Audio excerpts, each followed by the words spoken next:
You are listening to the Postcast, presented by the Locked On Senators podcast, following a 5-4 loss on home ice to the Vegas Golden Knights. I'm Ross Levitan alongside at Lalim's Martian tonight. Brandon Pillar out celebrating his girlfriend's birthday. Happy birthday, Simone. And hey, it was Military Appreciation Night in Ottawa, and the Senators did put up a fight. The only problem, Martian, was it was too little, too late. Yeah, definitely too little, too late. But, I mean, talk about an exciting game for the home crowd fans there. Holy, like, never a dull moment in Sensland. These guys, like, it's high-event Senators hockey every night with this team. It's a friggin' roller coaster, Ross.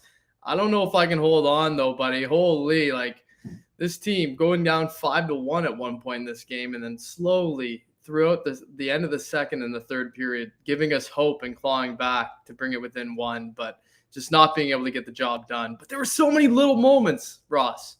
We're just you touched on two of them on your Twitter at Lalim's Martian, and for me, it's that DeBrincat chance where it's almost a set play. We used to see this with Carlson all the time, where he'd take like a slap pass, or it could be icing, but he knows his guy is going to win the race there, and DeBrincat goes back in.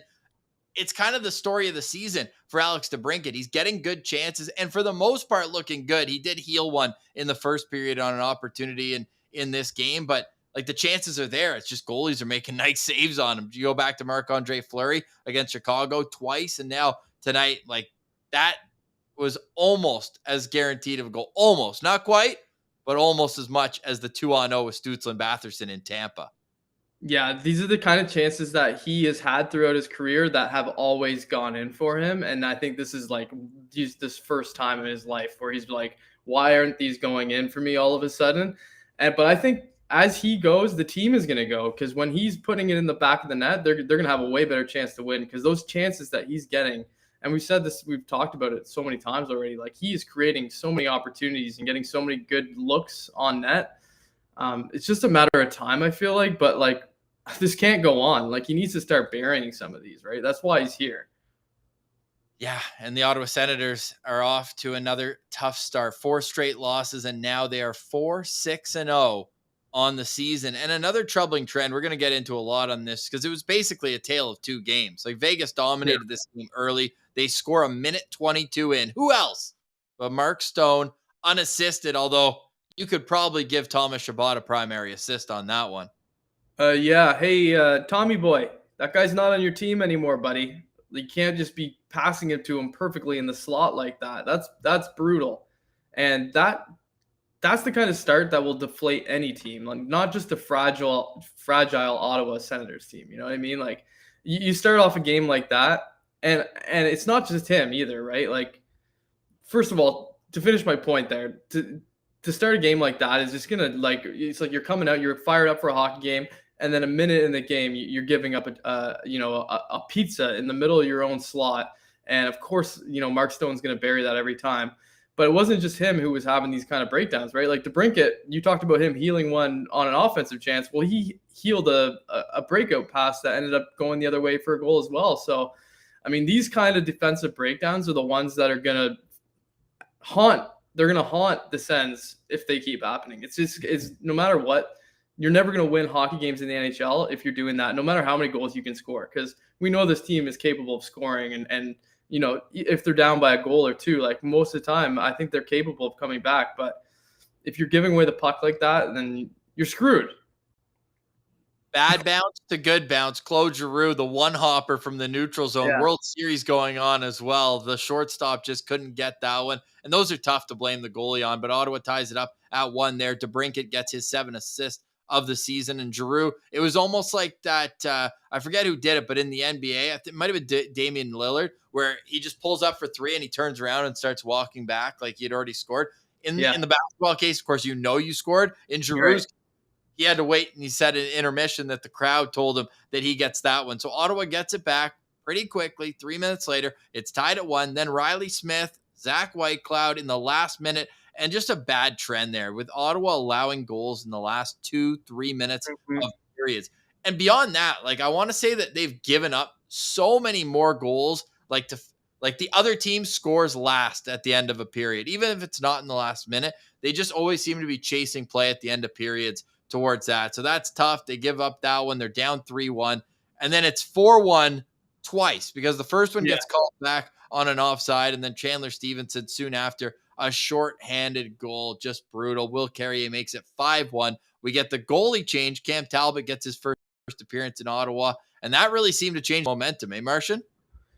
Yeah, I mean, I guess so. Maybe it was a little too late to be pulling him. I guess because after they did it, they started playing like a different team in front of Cam Talbot, and I don't know why the reasoning for that is. I guess it's just a quick shakeup that was said to the guys like you really let down Anton Forsberg tonight, because I don't think any of those goals were his fault. To see him get yanked and then be a little bit emotional going down the tunnel like that after he was pulled. I think maybe that this team is pretty tight knit, and I think they love Forsberg. So letting him down like that, it's not going to sit well with them. So they woke up a little bit after the fact there. Obviously, they locked it down defensively too after that, for the most part, as far as not allowing any goals, because they didn't allow any goals, and Talbot didn't allow any goals, and he had to make a few saves. But it was definitely a tale of two teams for sure, with Forsberg in net, and then Talbot, and we know Talbot's getting the start on Saturday too. Yes, exactly. So this was a nice little warm up for him after only getting into half of one preseason game. He's back from his fractured rib, and the Ottawa Senators, I mean, from a shot and expected goal standpoint, dominated this game. I have much less issue with this game than I did at the game down in Tampa Bay, right? Like, yeah, you want to. There's still a lot to clean up in terms of mistakes in your own end and mistakes that are costly. Jake Sanderson looked like a rookie tonight, and I think he was due for a game like that. We are certainly not going to be piling on Jake Sanderson on this show, but he certainly didn't have his best tonight. And, that was a pretty costly mistake there. He gets walked in the neutral zone, and it was like right down Main Street there. I think, by William Karlsson. Nice setup, though. You got to give credit where it's due there on that Riley Smith goal that made it 2-1. With just moments left in the power play. But all in all, like, Ottawa has 63% Corsi. They've got a 14-9 advantage in the high danger chances. They had a huge lead in the expected goals in this game. And you just look at it at the end of the day, you're like, they're finding different ways to lose each game. But what it comes down to at the end of the day, though, is with the goalie pulled, they're still unable to really get any quality chances, let alone a goal. They can pass it around the outside all day. They're definitely skilled enough to do that, but they're not penetrating those deep areas where you need to get good angle shots to actually get a goal, or at least create some chaos in front and maintain a little bit of the puck staying in that dangerous area. But yeah, you're right. They haven't been able to do it in any of the games they've been in. And Ross, that kind of leads into a point that I was about to make. Like, the Sens have been losing games by excluding empty netters. Like, they're losing games by one goal every time here. So like, they're still in it. And that's an encouraging sign, I think. And I know that it's like, at this point in the season, it can be hard to be optimistic with the outcomes that they've had, but there's so many things about the way that they're losing that it's all fixable. It's encouraging. And don't forget, they're missing Artem Zub too, right? So like, I mean, not having Zub is so huge for stopping goals. Like, that guy alone, I think, prevents like 2 or 3 goals a game, maybe, like, based on the way they're playing without him. So it's tough, but I do think that things are okay. It's not off the rails here quite yet, but we know how November can treat us. So let's hope things are a little different in that regard. And you look at it, and Danny pointed out, like, a loss is a loss. Yeah, for sure. You're going up against the second hottest team in the league. It's a 6-game win streak right now for the Vegas Golden Knights. They played like it in the first period a little bit, but then they sat back. And I would love to know the stats when a team gets like a 3-0 lead before the midway point, how often they blow it. It just feels like it's almost too early, and you can't sit on a lead. You have to keep attacking, and it's just in human nature to kind of retract and just look to play defense when you have such a big lead. So I think there are a bit of score effects that go into how the second and third went, but at the same time, like, Ottawa just kind of took it to them. So it's unfortunate that they dug themselves that much of a loss. And before we get to a Sen Central standout, and we're going to have a lot more with Mark Mathot on tomorrow's Locked On Senators. Pilsy will be in action for that one. We're recording early. That one should be out around noon. So stay tuned for that on your favorite audio podcast platform or on YouTube, where we'll post that as well. We're also doing our quick 60-second recaps and previews. You can find that in the shorts category. But before we get to the standouts, I want to bring up my favorite part of this game, and that's Tim Stützle taking a big hit. He threw one, by the way, too. Oh. Jack. Oh. That was a big hit. Yeah, he smoked Eichel there. That was, and Nicholas Hag wasn't too happy about it. But guess what, Nick? That's hockey, baby. Deal with it. Yes, it is. And Giroux superstar on superstar violence warrants no after effect, in my opinion. No, we don't need any of that. We can just keep skating right past it. And I thought the boys did a good job there. But Tim Stützle then kind of comes back to the bench in the third period, or in third period, right? Yes. Yeah, it was the third period. Yeah. It was the second goal. When he takes the magic beans, you mean? Well, he took the magic beans after. He also, and they didn't show this part of the conversation on the screen, but Mike Johnson, who's between the benches, said it on TSN when he was going after it. He's like Giroux said, "We're going. You ready?" Like, are you in or are you in the way? Scores a shift. Yeah. Scores that shift too. Beauty. I love that. I wish we had a camera angle on it so that we could see Giroux do it, but him, Timmy, we know him, like, European kind of players sometimes are a little bit sensitive when it comes to the physical pain. Maybe they overreact or try to sell things, whatever you want to say about that. But to have a guy like Giroux, who's a grizzled veteran, who's a tough player, who's been through long playoff grinds and knows what it takes to win games, looking at a young player like Tim Stützle, who hasn't done any of that yet in his career, and saying, "Hey, we need you. Are you good? Then good. Get up. Let's play." That means a lot, I think, for a guy like Tim Stützle to be like, "You know what? I am okay, and I'm gonna make a difference here in this game." And next shift, you said it, he goes out and scores that goal, and that wasn't his only one.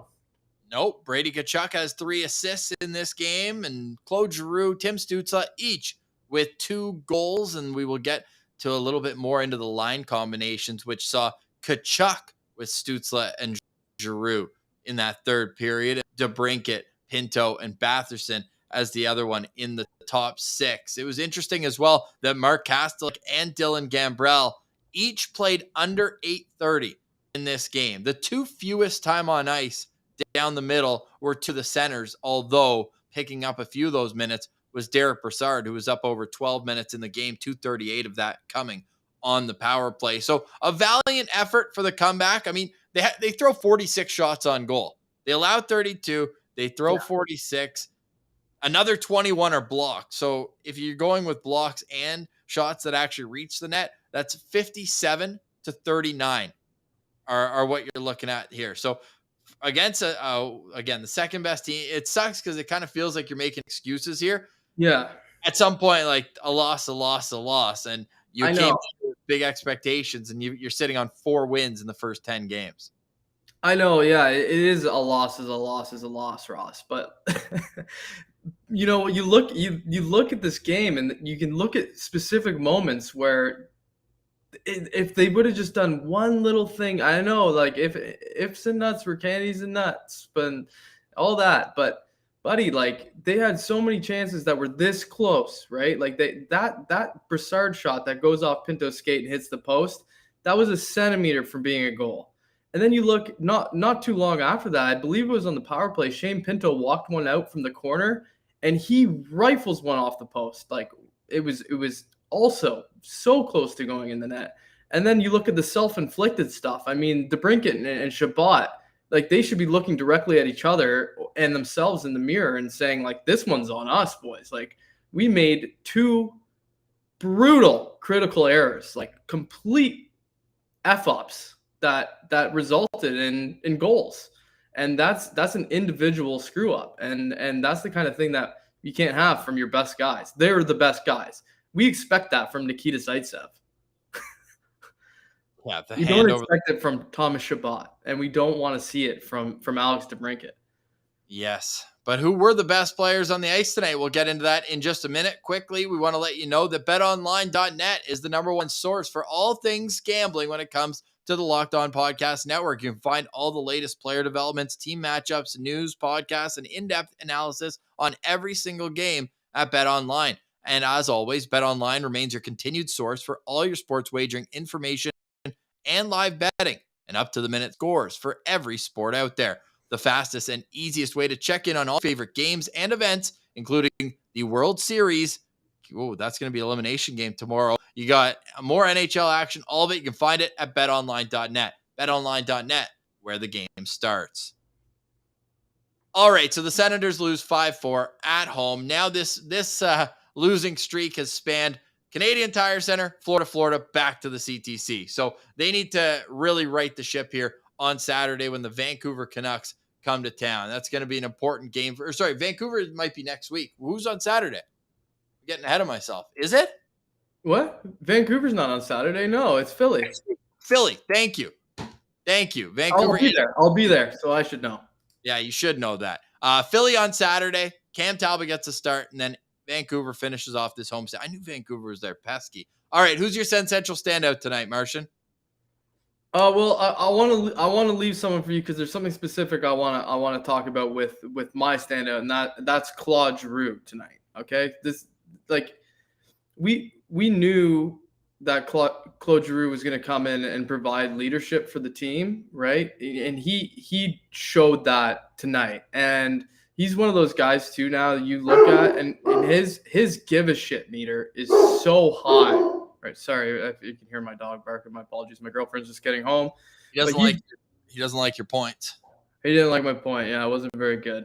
But no, Giroux was showing his leadership tonight, and then on top of that, the 2 goals, the 5 shots on net, and the emotion after the game, of him hanging his head and not being very happy about the way things are going, and him wanting, to make that big difference tonight and not quite being able to get the team over the top. I think everybody probably on that bench started thinking like, we got this, we're gonna do it. I messaged you boys, and I was like, they're gonna do it.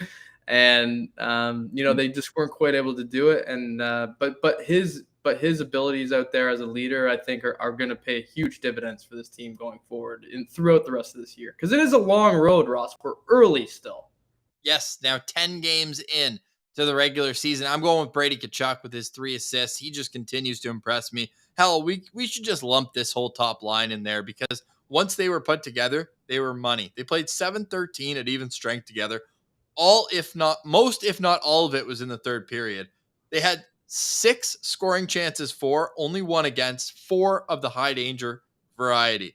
They were all over the ice, and I really want to see what this line can do together for a long time, because when you think about it, I mean, it makes sense. You've got the speed of Stützle that can open things up, create zone entries, and distribute the puck. Giroux he's a space eater out there. He's either taking away space when he's on the defensive side and hounding pucks, or creating space when he's on the offensive side. And then Brady Tkachuk is a moose, as Josh Norris's dad told us. But, you see the skill in his game as well. He had a couple plays where he'd corral it at the defensive blue line. And I think in years past, we would have seen him just kind of like chip it off the wall and kind of a nothing play. Now he's getting a little more creative with kind of putting it on a tee for guys with speed through the neutral zone. So I'm hoping that's something that we see continue. But what more can you say? This guy's top 10 in scoring in the National Hockey League, and he's still 23 years old. It's awesome. I mean, 16 points after tonight, right, Ross? So that's a pretty good number after 10 games played. And the other thing about him is his puck protection, Ross. It's unmatched across the league. I would think. Like, I can't remember the last guy who protected the puck like that. On the Sens, maybe Mark Stone might be the best example of it, right? He's got that big body, he can get in front, between defenders and the puck. But when Brady has the puck in the corner, there's no getting it off of him. Well, look at this. To our point, with Brady Tkachuk, 15 points on the season. He is now joining Danny Heatley, Jason Spezza, Marian Hossa, and Daniel Alfredson as the only players with 15 or more points in the team's first 10 games of the season. Super impressive numbers for the young captain of this Ottawa Senators team. But you're just hoping at the end of the day that the defense can figure it out a little bit better, because still too many turnovers, still too many pizzas up the middle, and they really need to clean that up if they're going to hope to be a successful team at the end of the day. But you mentioned it, at the same time, as frustrating as it is now, 4 losses in a row, they did a lot of good things tonight, and they also showed a lot of, I think, heart by coming back and They could have folded the 10. I think when the goalie pull happened, you're like, okay, are we just signing off until Philly on Saturday, which is obviously going to be a big game for Claude Giroux, his first time wearing his hometown team's colors, going up against the team he captained for 900 points, 1,000 games. So I'm really curious to see how they respond or continue their response that they carried through the second and third period in this game. Yeah, and I'm with you. I thought they were just going to pack it in, and that was going to be one of the. I had people from who were in the building messaging me saying like, "Oh, really glad you missed this one, buddy. Like, good thing you didn't show up for this one because it's a real stinker." And I am glad though that they were able to pick it up a little bit and at least like make it an interesting finish to the game. They need to play like that all the time. I know that it's a taxing way to play the way that they do when they're playing well, but that's what they need to do to win games.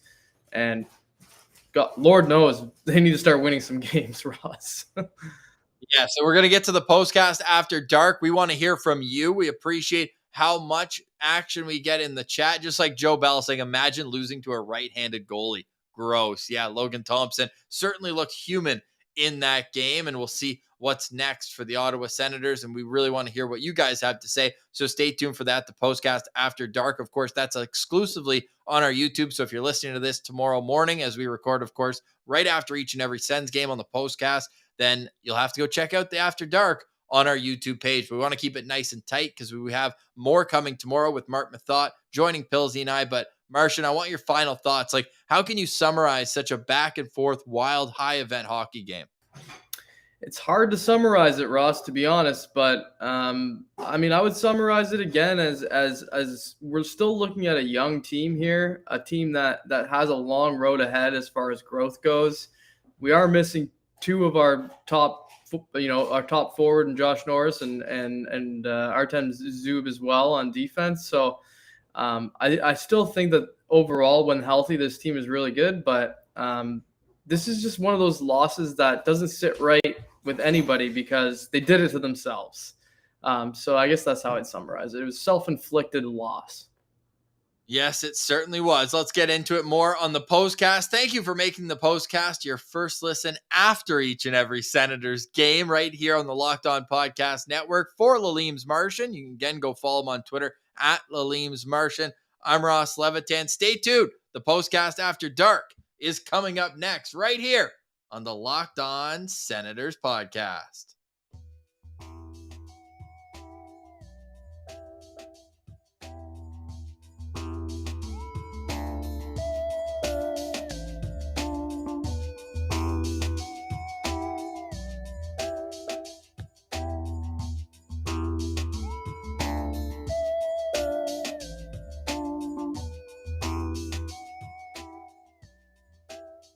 Well, that sucked.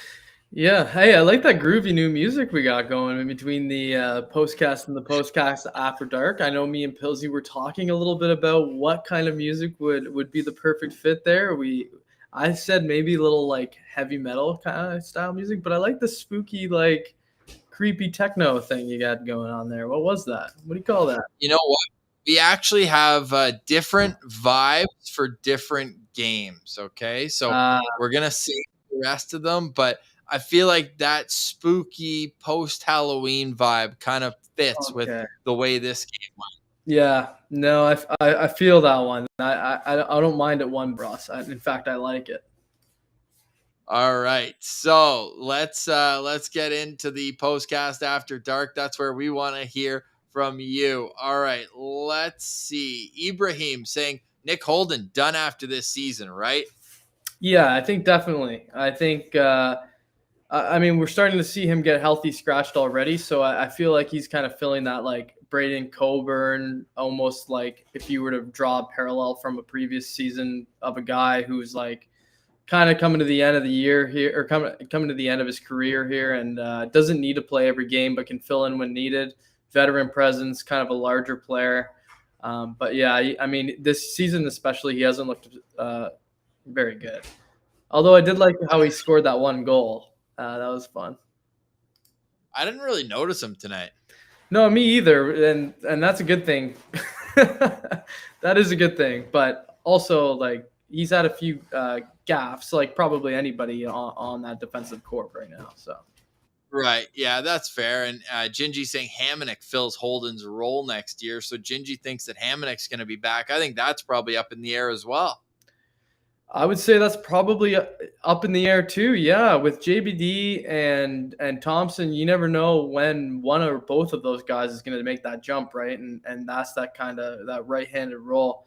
I mean, this is getting ahead of ourselves for sure, but like eventually we're going to see Sanderson JBD, right? Like that's going to be a pairing that we're gonna end up with, I believe. You think so? How soon? I mean, those two UND guys, right? Like you want that steady Eddie more so of JBD and let Sanderson kind of be that puck moving side of things and the skating it out and maybe jumping into the play a little bit more. I mean, definitely more than JBD would, but that UND connection, I think they played a little bit together during their season when they played together 2 years ago at UND. So I think that would be exciting though. That would be fun. I think both the players would be excited about that too. 100%. I'm going to UND in exactly 1 weekend's time. Fired up for that one. Just one Pay train love there. Oh yeah. Oh man, I know you're gonna get to this, but like the Boucher suspension. Oh yeah, we're gonna ask Meth about that one tomorrow. He's a proud OHL alumni, and he would be very disgusted to see what that league's become. Dude, the hitting is no more in junior hockey. And I used to the reason I used to really love watching junior hockey is because those kids go hard and they beat the crap out of each other on a nightly basis. And that's what it's kind of about. Like it's at that level where you have guys who are older and more physically mature and some of the more younger skilled guys aren't quite there yet. But that's why they become such good players is because they have to be on the lookout for guys like at this point in his development. Tyler Boucher is a physical beast in the OHL. And every time he hits somebody, everybody goes nuts because he drops people and he crumples them and he leaves them in a heap. And I'm not talking specifically about the hit that got him suspended because that was a weird freak accident that nobody wants to see. And I guarantee you that Tyler would never want to see somebody he hits have a seizure after the fact. That's just a very weird freak accident. But I can think of, we've both seen it thousands of times in the NHL where a hit just like that happens and there's nothing, no penalty. And on that play, there was no penalty. Sometimes, like in the NHL, they wouldn't even have to fight after that play. Tyler did. And then for them to go back 3 days after the hit and suspend him for 6 games, Ross. It's not even one game PP whack. No, it's 6 games. So now we have Tyler Boucher sitting God knows where in his billet family's house for basically 20 days, 18 days. Sorry. He's not going to be playing an organized game. And this is something that he had to battle with last year with missing time and not having consistent ice time. And it's a shame because it's crucial for him to be able to play consistently, to continue to develop and get better. And he's been improving his offensive game and he's been scoring a ton of goals. And it's just brutal. And it sucks for the 67s too, man, because he's one of their best players and they're on a friggin' roll. Yeah, too bad. We'll get into that more on tomorrow's show. Dylan Robertson saying, boys, what's your timeline for Ridley, Gregg, JBD, and Lassie? Martian, I'll pose this question to you. Give it to me in order of who you think is going to be ready the most, the quickest, and then the longest. And we've got a special guest joining us in a moment as well. Oh, sweet. Okay. I wonder who that is, but I have no idea. But so in my opinion, I'm going to go. I think JBD is probably the first one that they end up calling. Are we talking about this season or next? Or just thinking? Just the timeline. Oh, well, then JBD for sure, because I don't think Zaitsev's long for this world. I think the longer this goes on, the more the fans are going to freak out. Dorian's he's going to cave under that pressure. He's going to call him up and be like, DJ, scratch Zaitsev, put this kid in. Let's see what's going on here with this kid. And then depending on how things shake out there with Hamannik and going into next season, I don't think we're going to see Lassie much this year. I think next year's probably his year. I can imagine a world where Ridley gets a call up if there's injuries and things like that eventually down the road too. but I would say Lassie and Greg are very close. Like I would put them on the same timeline almost. Like next season, I think they'll both be Steelers. Here we go. Let's bring in one of our favorite recurring guests, your buddy at Senschurp. Hey, we're seeing a lot of hate for Thomas Chabot in the chat. Would you like to talk people off the fence? Oh, guys, you just made a big mistake. I didn't even think you would. I didn't even think you would actually invite me in. I was kind of like, when royalty asks, we answer, buddy. Well, that's it. I was kind of lurking in the chat and seeing what you guys were talking about. But like, is this a real thing? Is this what's happening? It's Thomas Chabot is the new whipping boy. Is that where we're at after 10 games? Martian, tell me what's going on here. I mean, we're seeing that a lot, right? Yeah. I think that's something that we're seeing probably way too much of. Everybody wants to jump on somebody. That's the thing. Like, we don't have Josh Brown anymore. Zaitsev is a dead horse at this point. And I think everybody just kind of looks at, the guy who's probably, to be honest, and I kind of agree with it, he's making the most mistakes on the back end out of all the guys. That being said, his expectations for him are way higher than anyone else too, right? Like, we expect a lot from him, and he's given us a lot over the years. And so, with some of the mistakes he's made, he sticks out like a sore thumb in that regard. Yeah. Do I think it's warranted? Fuck no. Sure. Well, I think that's what I was gonna say. It's like it's mostly expectations, right? I feel like through the first 10 games, as a fan base, we're kind of all adjusting to the idea of expectations, right? Like it's been a while since we've been playing like meaningful hockey games where we think our team legitimately should win. And I think like we're all kind of going through the motions of that, where they reeled off those 4 wins in a row on home ice, and we're like, all right, this is it. Like this team can actually compete. And then they kind of like they have struggled recently, but if you look at the teams they're playing, it's like those are good teams. Like that's 4 teams in a row, good teams, like teams that have been good for a while. Yeah, 100%. And they haven't looked great, but in each game they're right there. It's not like the last couple of years where they're losing by 8 goals to Edmonton, and we're like, what the fuck are we like? What are we doing? Like, is this really the hobby we signed? Like, they're right there in all these games. Like, I know it's hard to lose 4 in a row after winning, like lose 3 in a row after winning 4 in a row, but it is what it is. Like it, and it gets pointed at guys like Thomas Chabot. It's true, because he hasn't been great, but I feel like there's a lot of guys at the top of the lineup that have not been great throughout this losing streak, right? Like that's kind of we just talked about Alex DeBrincat, for example, like is a guy who like is brought in to do essentially one thing, and he just hasn't done that thing. Yeah. He hasn't done the thing. Yeah. But no, I think we all agree, like Chabot slander, we won't have it. No, because we need him, right? Like we need him. Like he is by far the best defenseman they have currently. And they need him. And like, it's true, he has not been at his best, but it's like how much of that is with Zub out, and like a lot of it is suddenly falling on him. And like when it starts to snowball a little bit, I don't know, you got to protect those guys when things start to go a little bit south, because like if Thomas Chabot isn't our best defenseman, we're in big trouble, right? Like sorry, go ahead. No, I mean like the whole depth chart falls apart at that point, right? Like Jake Sanderson's been good, Artem Zub is a capable two-way defenseman, but if Thomas Chabot can't play 25 minutes a night and play them well, like a lot of the rest of the lineup kind of falls apart after that, cascades, right?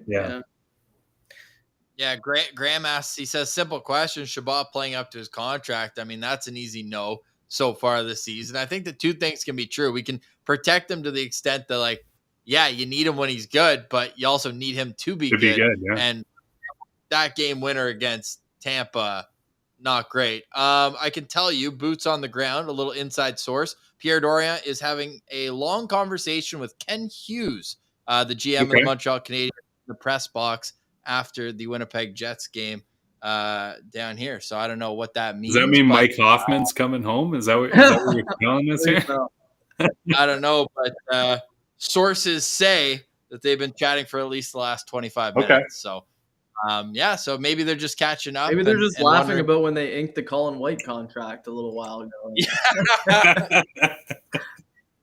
Good times on that one, eh? Yeah, that was good for both of us, eh? Yeah. Well, hey, the Batherson one was. I think he was his agent too. Is that right? Yeah, I can't. I don't know off the top. I know for sure it's Colin White's agent. He was Colin. Yeah, I think he was Batherson's as well.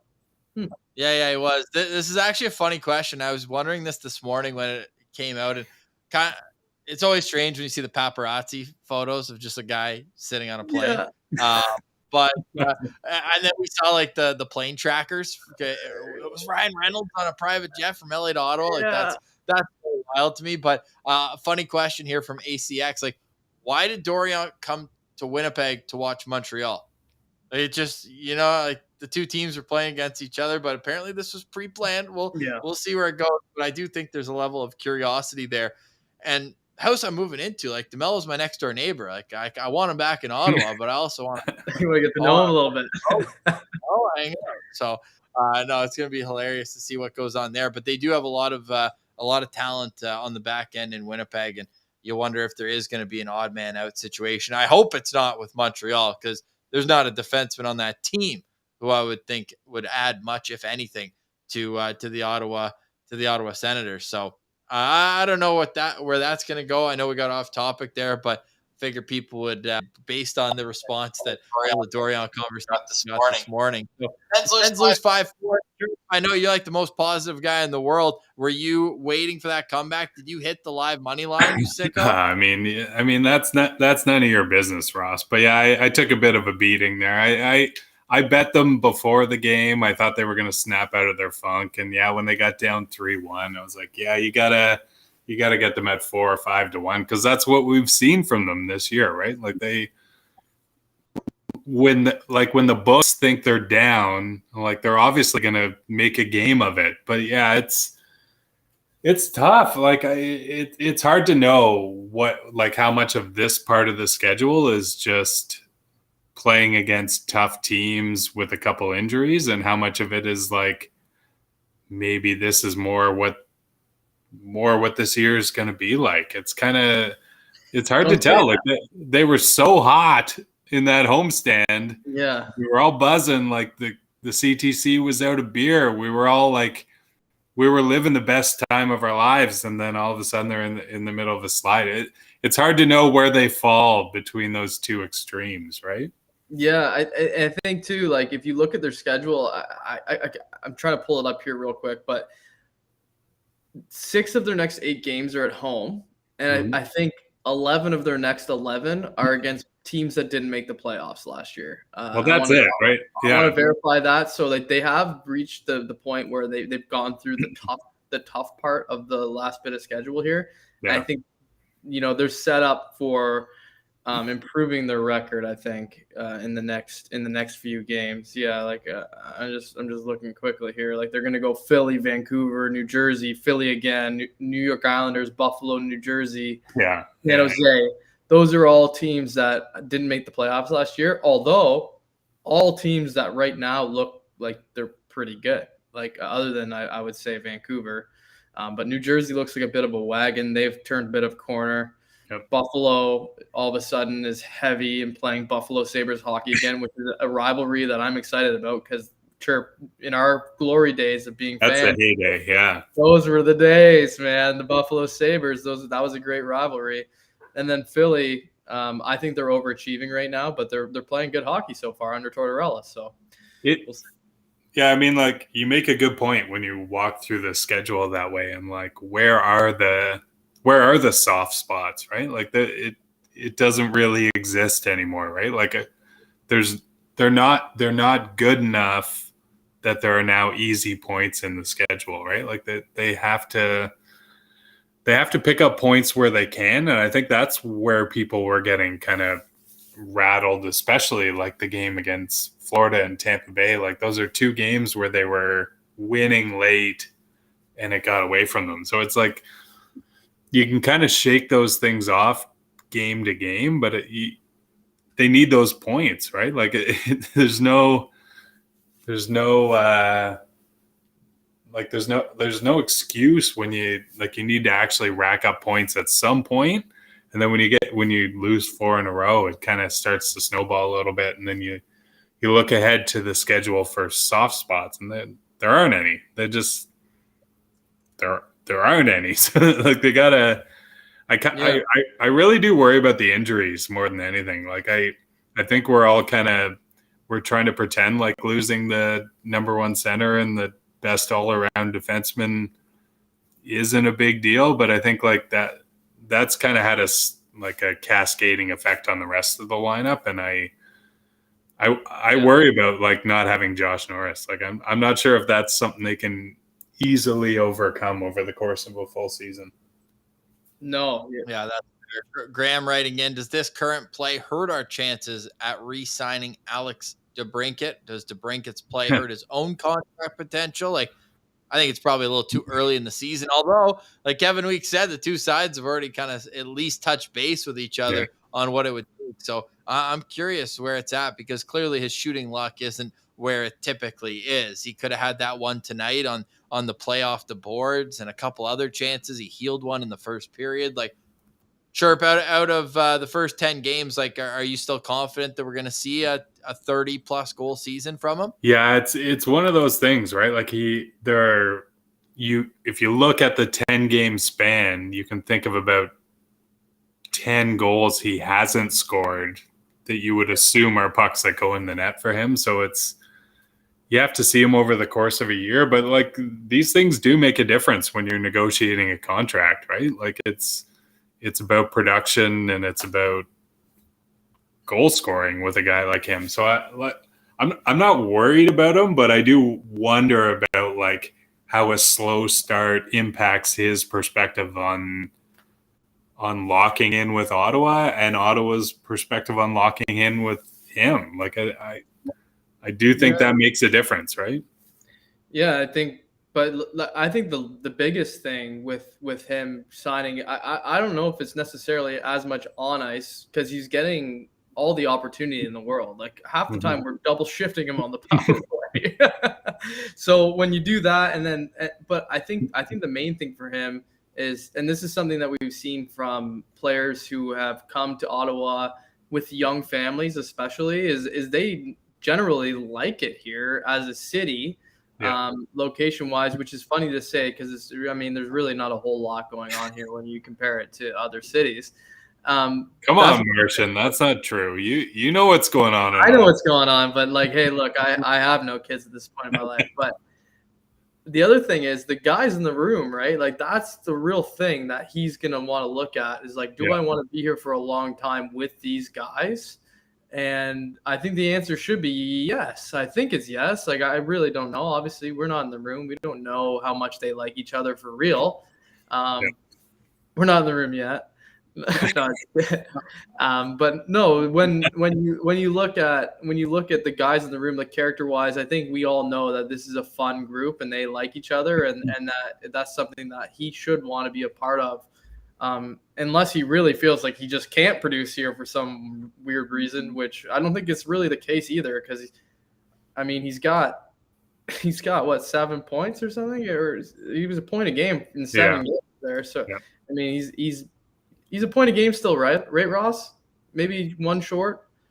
Anyways, production is not the biggest thing for Alex DeBrincat, I don't think, right now. Like he's still making some noise. I'm sorry for distracting you, Ross. I know you were doing the behind the scenes after dark action. Oh, no, I'm all good. I blocked my first commenter. What happened? What's going on in there? Just weird. Just talking about all sorts of weird things. Yeah, so we'll just ignore that. Can we just get a few extra porn bots instead? Like, at least we don't have to deal with it constantly. They just send their one message and away they go. All right, any more questions there? It's been a fun after dark. It was a fun game. It was a fun night, but unfortunately the Senators come out in the wrong end of it, and now 4-6 on the season.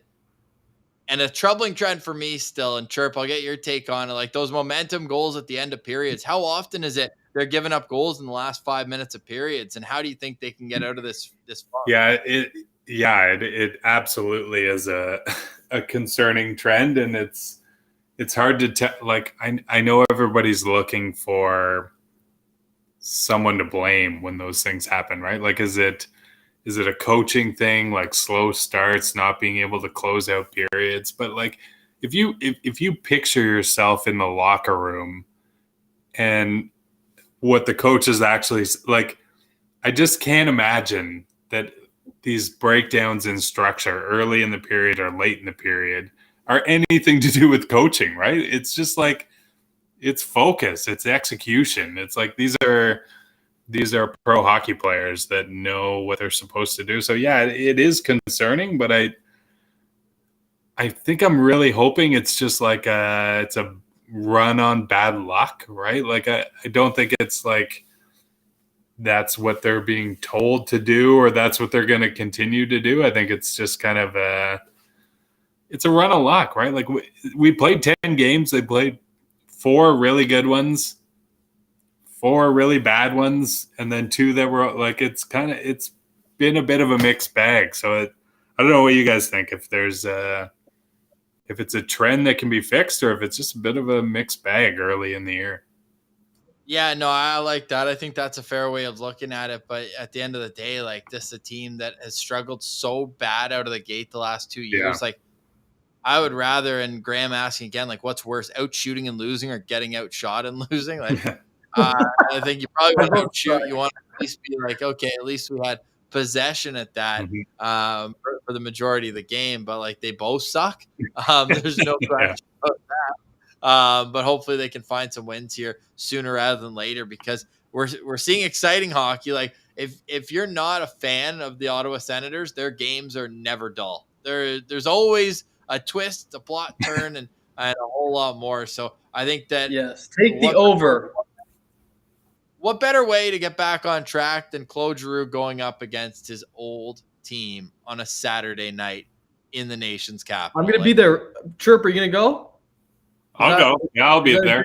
Is that a green light night for you? Yeah, I'll see you at the fan deck, right? Yeah, let's get in touch with each other and we'll hook up for one. Let's do it. Okay. All right, Chirp, any final thoughts here before we wrap up? No, I appreciate you guys bringing me on for a second time randomly. I mean, it was a mistake the first time. It was probably a mistake the second time. But anytime you send me better this time. Anytime you send me that link, I'm gonna click on it. So anytime, fellas. You better, and at least you're not Alex. Hey, Alex. I don't even know what he's thinking. He's just a complete brickhead. He's got nothing up there. Bad player, but what a joke he is.